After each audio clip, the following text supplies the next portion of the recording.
This is the Senior Safety Advice Podcast, your daily moment of calm, guidance, and encouragement as we navigate aging, caregiving, and living well together. Now, let's get on with today's episode. Welcome to today's Daily Moment from Senior Safety Advice.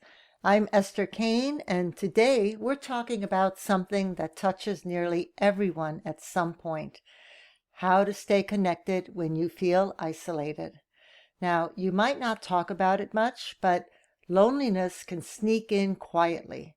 Maybe your days have gotten quieter, your friends are busier, or your loved ones live far away.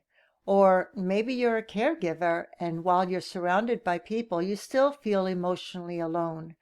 If that sounds familiar, you're not the only one. When I worked as an occupational therapist, I visited many older adults who lived alone. One woman I'll never forget, her name was Helen, had the sweetest smile. She had raised 3 children, volunteered for years, and loved to garden, which was easy to do in South Florida. But by the time I met her, she was widowed, her children had moved out of state, and her days were painfully quiet. During my visits, she'd tell me she missed simple things, like laughing over coffee or chatting on the porch, hearing someone call her name. She said, "Esther, I feel invisible, like the world kept moving and I stayed still." That phrase, that statement always stayed with me because it's such a human truth. We all crave connection. It's part of what keeps us emotionally and even physically healthy. In fact, research shows that loneliness can have the same health impact as smoking 15 cigarettes a day. Can you imagine? That's how powerful connection is to our well-being. So let's talk about why feeling isolated happens and what we can do about it. First, it's important to know that isolation doesn't just mean being alone. You can be surrounded by people and still feel lonely if you don't feel seen or heard or valued. And that's why tackling isolation starts with both connection to others and connection to yourself. Now, let's look at a few practical ways to do that. 1. Reconnect with your routine. When life changes, and we all know it does, whether through retirement or caregiving, health challenges, our routines often change too. Suddenly, the structure that gave our days meaning starts to fade. So try creating a new rhythm. Even something simple like adding a morning walk to your day, checking the mail at a certain time, or listening to your favorite radio show at breakfast can create anchor points that give you a sense of stability. If you're caring for someone else, share parts of your routine with them. Water your plants together, watch a favorite show, fold laundry side by side. Small shared moments can rebuild emotional bridges. Number 2, reach out, even when it feels hard. One of the hardest parts of loneliness is that it makes you not want to reach out. I know I went through that after my husband passed away. I did not want to see anybody. You might think, I don't want to bother anyone, or they're probably too busy, I'm too tired, or I'm too gloomy. But here's the truth. Most people don't know you're feeling how you're feeling unless you tell them. So try starting small. Send a quick text, a short email, or even a postcard. If you don't hear back right away, don't take it personally. People get caught up in their lives, but your messages can still brighten their day and open the door for connection later. And if you're not sure where to begin, start by checking in on someone else. A simple thinking of you, how are you doing today, can often turn into a meaningful conversation. I send a text out every day to a group of people just to let them know that I'm okay, and also to establish and continue a connection with them. It's just a simple little note. It could be a funny joke I find online or just a hello, how's it going? Okay, number 3, join something local or even virtual. Isolation often eases when we have a reason to show up somewhere, whether in person or online. Check your local senior center, your library, your church bulletin. Many communities offer free or low-cost programs like book clubs, gentle exercise classes, or discussion groups. And if leaving home is difficult, which it can be during bad weather or if your health doesn't allow, or like for me, evening driving is out of the question, try virtual options. There are now wonderful online groups for everything: crafting, writing, caregiving, or just chatting with others over coffee on Zoom. If you're caring for someone with dementia, you can also find caregiver support groups online that meet weekly. Talking with people who understand what you're going through can really, really be a lifeline.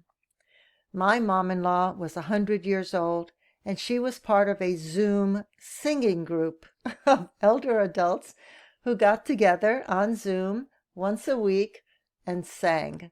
Now, there's a Zoom group for everyone. Number 4, use technology as a bridge, not a barrier. Technology can feel intimidating, believe me, I know, but it doesn't have to be. A tablet or a smart speaker like Alexa or Google Home can make connection easier. They can help you call someone, set reminders, or even play music that lifts your spirits. I use my Alexa to listen to podcasts, listen to audiobooks, music, all kinds of things. It's a great tool. And yes, I also use it as a telephone. If you're unsure how to set things up, ask a family member or a neighbor to show you. And a lot of times they're just plug and play, where you literally just talk to them and they will set themselves up. You'd be amazed how empowering it feels to learn just one new skill a day, even if it's a technical or digital skill. And remember, you can use video calls not just to talk, but to share time. You can have lunch together with a friend over Zoom or read to your grandchild through FaceTime. Number 5, find companionship in unexpected places. Connection doesn't only come from people. Pets can bring tremendous emotional comfort. Helen, the woman I mentioned earlier, adopted an older rescue cat named Daisy after our sessions, together and our therapy sessions. She told me that Daisy changed everything. Suddenly there was life and routine again in her house. If a pet isn't possible, you can volunteer at a local animal shelter or join a pet therapy group that brings animals to visit seniors. Nature can also be deeply connecting. Watering plants, feeding birds, or even sitting by an open window listening to sounds of life around you can soothe that sense of disconnection. Number 6, stay connected to purpose. Loneliness often fades when we feel useful. So ask yourself, what gives me purpose right now? Maybe it's calling someone who's alone, or writing letters to your grandchildren or other family members, or sharing your knowledge or wisdom with a younger neighbor. I encourage my older friends to mentor younger adults. You have a lifetime of experience, and someone out there needs to know what you know. Purpose keeps your mind active and your heart full. That's why I do what I do. Number 7, take care of your emotional health. Sometimes isolation can deepen into depression or anxiety. If you're struggling to find motivation or if loneliness feels overwhelming, please don't face it alone. Reach out to your doctor, find a counselor, a trusted friend. There are many professionals out there who understand this and want to help. Mental health support isn't just for younger people. It's for everyone at every stage of life. So here's what I want you to remember from today's episode.